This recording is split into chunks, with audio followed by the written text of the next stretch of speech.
Бисмиллахир-рахманир-рахим. Ассаламу алейкум ва рахматуллахи ва баракатуху. Я хочу поприветствовать вас, мои зрители, подписчики, мои братья и сестры.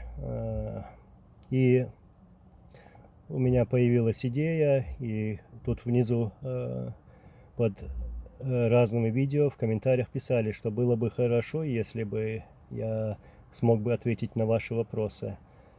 И поэтому я вижу, что действительно есть интересные вопросы, и есть вопросы, на которых я хотел бы действительно ответить.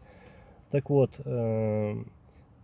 я хочу сказать, что если вы под этим видео пришлете мне какой-нибудь вопрос, то я обязательно постараюсь ответить на них, на самые актуальные, и постараюсь ответить максимально лучше, так, чтобы больше проинформировать.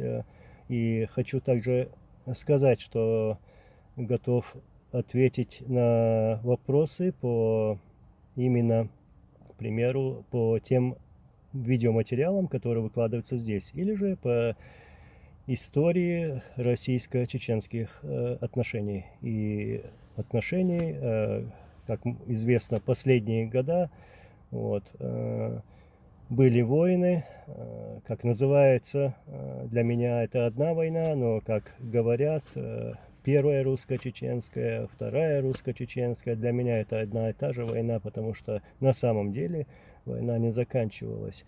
Так вот, буду ждать ваших вопросов, и, иншаллах, я отвечу на них.